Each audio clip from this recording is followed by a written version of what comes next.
It's the grab bag! First things first, my hair is ridiculous today. Alright, so to get to the topic, the entirety of season 1 of Andromeda, I gotta say, it started off as being a mid sci fi series, but what really set it off was the finale and the first episode of season 2. Those cemented this series as something that I think people should watch because it gave me everything I wanted. But to jump back, the big thing is the two characters I like the most are Trance and Rev Bem. And the finale, or I should say, the first episode of season 2, which isn't really supposed to be part of the review, was a Rev Bem episode. And it was incredible. And Trance hasn't really had a chance to get much of episodes there. I'm part of the way into season 2, and we got an episode for her too, which, I'm just going to jump back. Those are the two most interesting characters, being that they are the least human of the characters on the show. Um, the other characters, I mean, Tyr being Nietzschean, overall, he's been okay.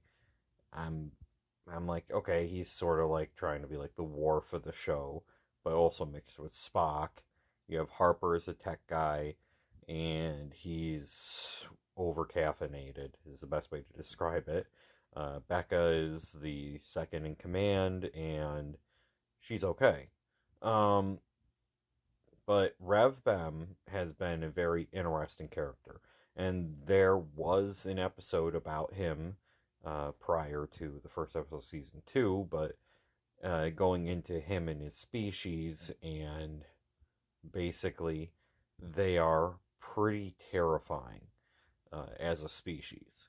And so the overall plot is, Dylan Hunt wants to rebuild the Commonwealth of Man because the Commonwealth fell apart during the 300 years that he was stuck by a black hole. Um, and throughout this season, it's him dealing with situations, trying to convince people to join. And by the end of the first season, he's got, I think, 12 planets that have ratified this union, which isn't much yet, but it is a start. And then you get to the season finale. Well, the penultimate episode, then the season finale. The penultimate episode is for Dylan Hunt's birthday. Becca got him a map that would allow them to get to his home world, which has been sealed off. Because there's a faster than light traveling system that is the slipstreams, basically, like black holes you jump through. Okay, wormholes, and the slipstream travel to his homeworld of Tarn Vedra is gone. So they try to jump from planet to planet and take this very dangerous path.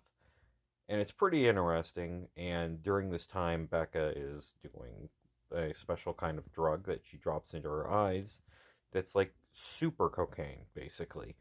And this was the only way she could handle the amount of times they had to jump because they had to jump like 42 times.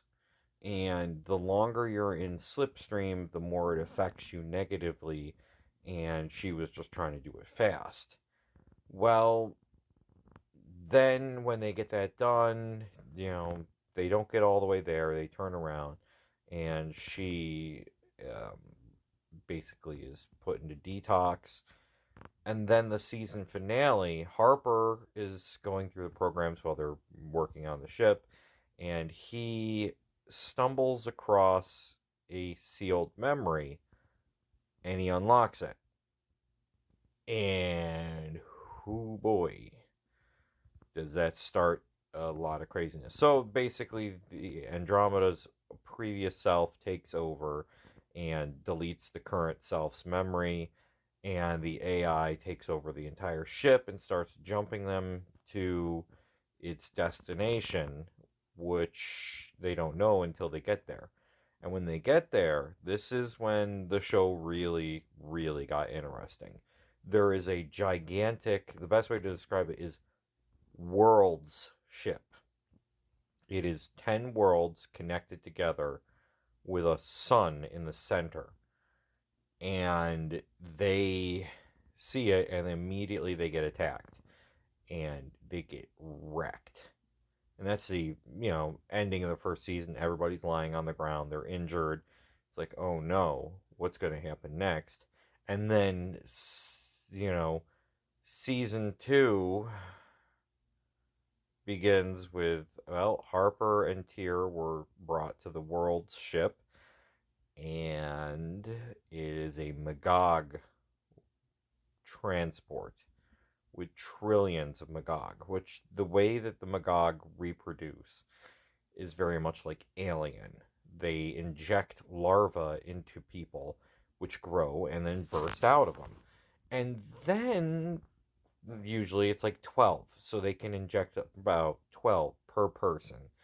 So you have, you know, several trillion. They can just go to planet and wipe them out, like, the flood from Halo. Um, and they're on their way to wipe out all life because they have a god they worship. And this particular creature did show up in the first season part of the way, which was when I was really like, wait a minute, I want to know more about this character. We don't even see him again until the first episode of season 2. And when he is there in this earlier episode, there's a bounty hunter chasing after a Perseid, which are these kind of like gray skinned aliens with elongated chins. And it basically downloaded all of his thoughts into Harper's mind. And then the bounty hunter went after Harper because there was a specific thing in the memory that he was trying to wipe out, which was the image of this being that was leading the Magog in an attack. And yeah, it wants to kill all life, so that's pretty freaking intense. And now we have a big plot point. There is a giant weapon that is heading towards the known universe, planning to wipe out all life, going from planet to planet, wiping out all life. And now Dylan has to get the Commonwealth together to get it ready because his ship alone is not able to destroy this thing. And I'm like, this is sci-fi I've been wanting to watch. That right there pushed it from being a show that's, it's fun, to, yes, watch that show.